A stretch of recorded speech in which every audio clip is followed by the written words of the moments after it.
All right, Izzy, read about New York and New Jersey for me. New York and New Jersey began as the Dutch colony of New Netherlands. New Netherlands' first settlement, New Amsterdam, had begun in 1626. The colony prospered and several more settlements were formed. Remember, we go back to the last chapter. We talked about New Netherlands and New Amsterdam. Remember, what did New Amsterdam become? What present-day city is New Amsterdam now? Israel? New York? Yeah, New York City is present-day New Amsterdam. I need a reader. Yeah, you just read. Well, I don't know. Tanisha, why don't you go for it? England saw the colonies' wealth and wanted this land. The English king decided to say that the land was rightfully his. An English explorer named John Cabot had sailed along the Atlantic coast in the 1400s. He had claimed the entire coast for England.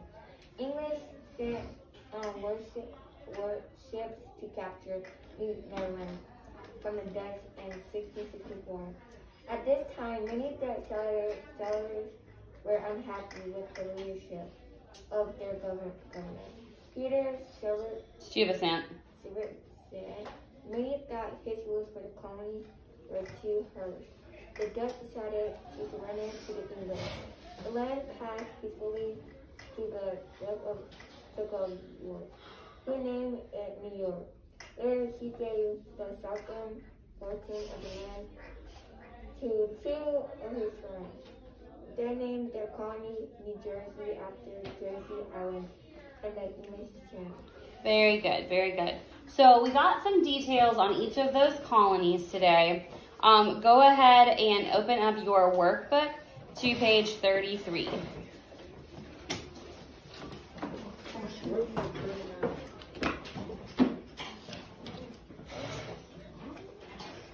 Workbook, page 33. I know what I'm talking about.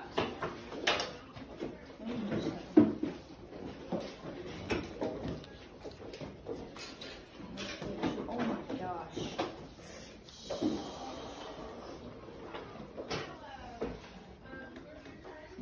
Oh, no.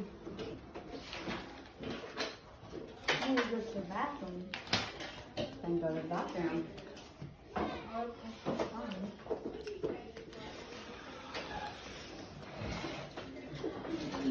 So we're going to be looking at page 33 today. Just like at the beginning of the chapters, if you look over to page 34, it's not anything that we actually do. It's just got all of the terms, the places we're going to talk about, the people we're going to talk about. So here's what I want us to do this chapter.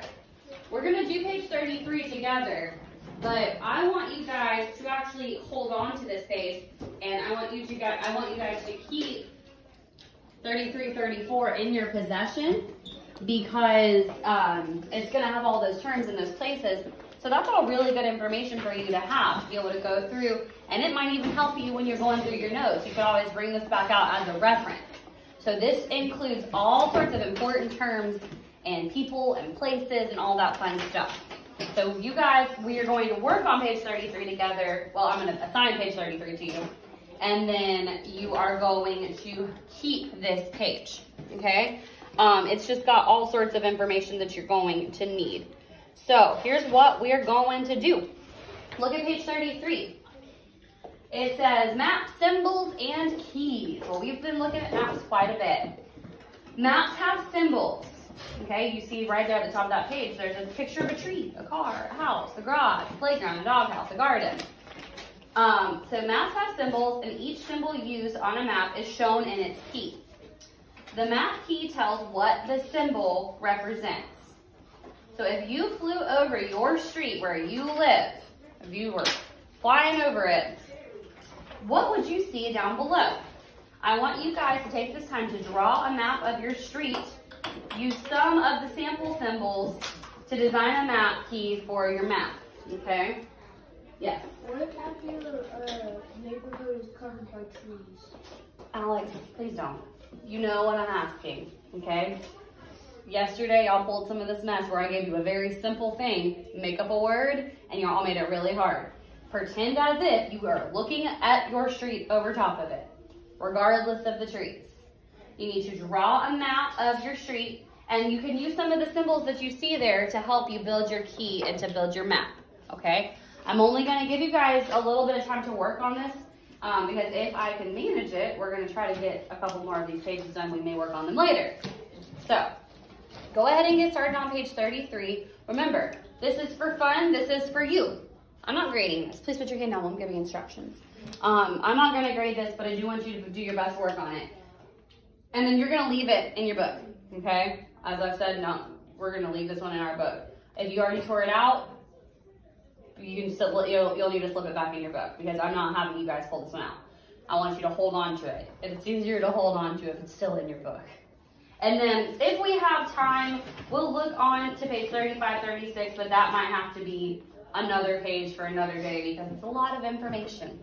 Are there any questions regarding the assignment? Yes, Israel. Do you draw the items in here? Yeah, if whatever items you're going to be using for your key.